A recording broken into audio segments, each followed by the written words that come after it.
Yo, hey everyone, Supremisis here, and in today's video, we are going to be talking about Assassin's Creed Origins. Now, as you guys know, Assassin's Creed is a big deal. This is the number 10th, or number 10 in the franchise. This is where it's a big deal, you know, it's a big deal for Ubisoft.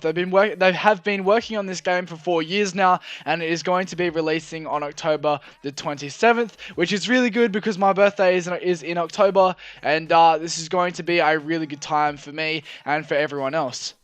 Now, just really quickly before the video begins, I'm going to let the trailer roll through the background. The second thing is that I've been very inactive lately, and I'm very sorry about that. And the third thing is that, as you guys probably already know, I came from Ghost Recon Wildlands. My channel first started out covering Wildlands in its entirety and giving you guys tips and tricks, and that is exactly what I'm going to do with Assassin's Creed Origins. I'm starting now, so if you guys are new and you guys want to know more about Assassin's Creed Origins, I'm going to then try my best and get that information out for you guys as best I can. So if you guys want all the latest Assassin's Creed Origins news, come to this channel right here. It's going to pop off. It's going to be awesome, and I can't wait.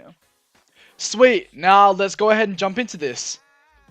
Right, so as you guys know, that in this new Assassin's Creed coming out this year, it's going to be very different to the old Assassin's Creeds. Now, as you guys know, in Assassin's Creed Unity and Assassin's Creed, the first in its trilogy and stuff like that, it isn't an RPG. Now, what it is, more or so, is just an open world game where you would kind of complete missions, you get certain loot, certain pieces of armor, and certain weapons to your disposal, and there's not really much you can do with it statistically based. You kind of just have damage and defense. That is about it. Now, obviously, as you progress through the campaign and stuff like that, you will be getting more health, more armor, etc. Stuff like that. But in this Assassin's Creed Origins game, it is going to be a lot different because it is an RPG. Now, what I mean by that is that it's basically loot progress. Now, for example, right now on screen, as you guys can see, you are level 40 and the enemy is level 41. Now, obviously, you guys know that a majority of your gear in this clip just here is going to be level 40 to level 41, if not level 39 to level 40 gear. Now, what I mean by that is that because the enemy type is a level 41, then you will need to go ahead and find level 41 gear, and then it'll be an even matchup between you and your enemy. Now, when I say that I don't know if that makes so much sense, but basically you need the same gear to verse the same enemies. You can't go into a level 40 area with level 1 gear on thinking you're just going to be able to have a good time. Now, as you guys know, they changed the combat system around quite drastically. Now, the new combat system is a hit registration system, or better known as like a hitbox. So what that means is that you can't just lock onto a target and then they will lock onto you and you guys will fight each other. You kind of just nowadays in the new Assassin's Creed Origins is that you have to actually hit them, and you know, sometimes you can be up behind them and stuff like that, etc, etc. But there's no really more way to explain the hitbox registration system other than that. If you swing and miss, you swing and miss. If you swing and hit, you swing and hit. That is the most simplest way to go ahead and explain the hitbox registration system.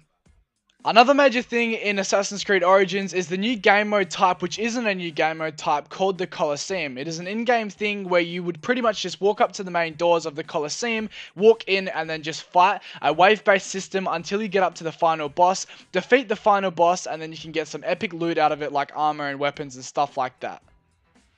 Now, another extremely interesting thing about Assassin's Creed Origins is that players can also tame various predators, which will serve as a companion for the players and assist them against enemies. Now, that is extremely interesting. Not many players actually know about that, and when I read about it the other day, I found that extremely cool, because as you guys know, we are in Egypt. There's a lot of players, animals out there. There's a lot of lions. There's a lot of various types of animals where if you can tame them and they can fight by your side, who knows if you can bring them into the Colosseum or not? Who knows if you can go ahead and stick with them through the entire campaign, or whatever it may be, or until they die. They may just be temporary. Who knows? We can only just speculate right now, but knowing that is extremely interesting to find out.